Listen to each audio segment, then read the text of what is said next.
never slow up, no I don't take shit. I got no love for the fakeness. If you wanna play tough and wanna hate this, I'll always show up.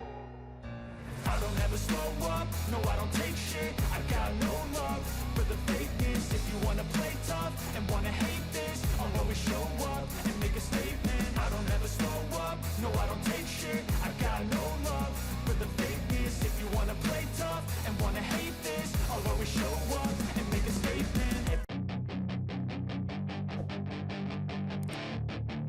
Sinar matahari yang bersinar dan deru mesin menyiapkan panggung untuk hari yang epik di Grand Prix Jerez, di mana Francesco Bagnaia menulis halaman tak terlupakan dalam sejarah sepeda motor, dengan meraih kemenangan luar biasa melawan pesaing sengitnya, Marc Marquez. Sementara Valentino Rossi mata ahli memperhatikan dengan kagum. Usai balapan seru tersebut, Rossi pun memuji juara baru hari itu. "Pecco benar-benar hebat," ungkap Rossi. Perkataannya senada dengan beratnya pengalamannya di dunia balap motor. "Sepanjang tahun, kami telah bekerja tanpa kenal lelah untuk memberikan yang terbaik kepada Anda." Pecco menganggap Marc sebagai salah satu pesaing dalam perebutan gelar juara, dan kami mengamati fokusnya untuk segera merespons salipan Marquez. "Saya pikir ini sangat penting, karena jika Marc Marquez melihat Anda berdarah atau kekuatan Anda berkurang, dia akan menggigit Anda lebih keras." Hari ini, Pecco telah menunjukkan kemampuannya dengan 3 lap sempurna, menunjukkan dirinya sebagai yang terbaik dalam mengendalikan Ducati dan sekaligus menjadi pebalap yang lengkap. Kata-kata Rossi yang syarat dengan hikmah dan pengalaman, mengungkap persiapan intens dan tekad di balik setiap langkah strategis Bagnaia di lapangan. Dengan cermat menganalisis konfrontasi di trek antara Bagnaia dan Marquez, Rossi mengidentifikasi momen penting yang menentukan hasil akhir balapan. Suatu prestasi yang memikat penonton di seluruh dunia. Pecco terampil dan merespons dengan cepat. "Saya mengikuti balapan dengan cermat dan pada akhirnya, di lap terakhir, Marc terlihat memiliki kecepatan lebih. Terutama di tikungan kiri, di mana ia mengambil garis yang lebih sempit. Marc beberapa kali mencoba menyalip, namun Pecco piawai merespons dengan cepat dan tetap unggul. Saya rasa pada saat itu, Pecco mengamankan kemenangan," tambah Rossi dengan tatapan reflektif, seolah mengenang kembali setiap momen pertarungan seru di lintasan. Penonton MotoGP global menyaksikan pertarungan epik antara dua raksasa sepeda motor, dengan Bagnaia menunjukkan keterampilan dan tekadnya di setiap kesempatan. Sementara itu, Pecco Bagnaia meraih kemenangan di Jerez setelah pertarungan sengit dengan Marc Marquez dan jatuhnya Jorge Martin.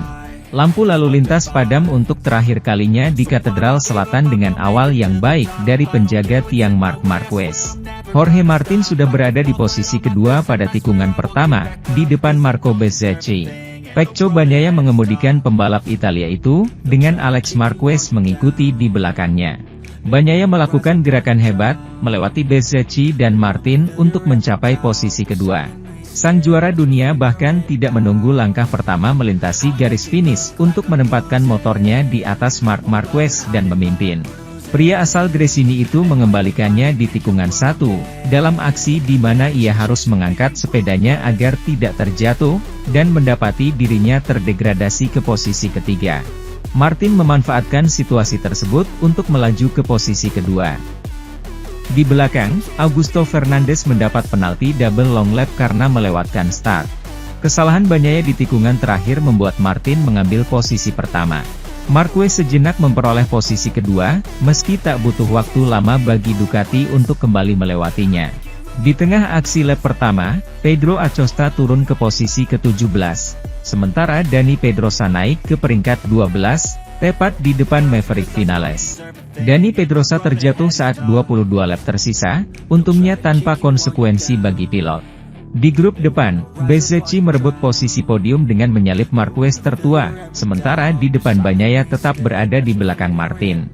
Kontak antara Aleix Espargaro dan Johan Zarco berakhir dengan kedua pembalap tersebut terjatuh.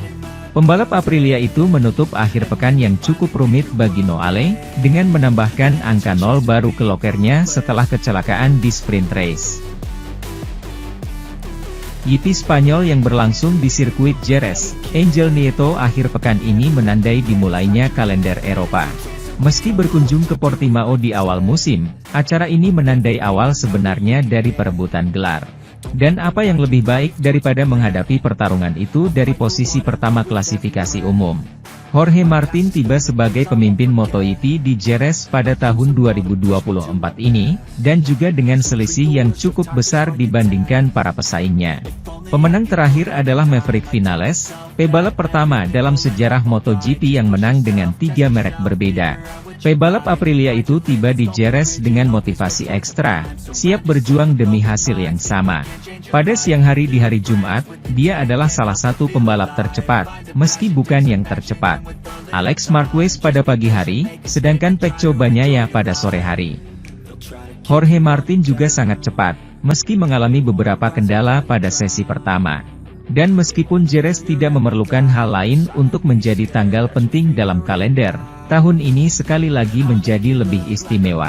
Insentif terbesar akhir pekan ini adalah melihat Dani Pedrosa kembali berkompetisi sebagai wildcard di La Catedral del Sur. Namun, pada hari Jumat dia tidak bersinar seperti musim lalu. Dia jatuh dan menyelesaikan hari itu di posisi ke-14. Padahal, satu-satunya motor grup KTM yang berhasil lolos 10 besar adalah milik Pedro Acosta. Sabtu tiba dengan hujan dan kondisi rumit bagi para pembalap kelas Premier.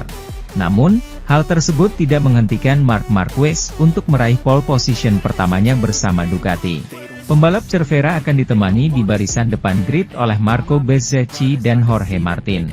Sementara itu, juara dunia MotoGP saat ini, Pecco Bagnaia, akan start dari posisi ke-7. Pedro Acosta juga akan start dari belakang, yakni dari posisi ke-10.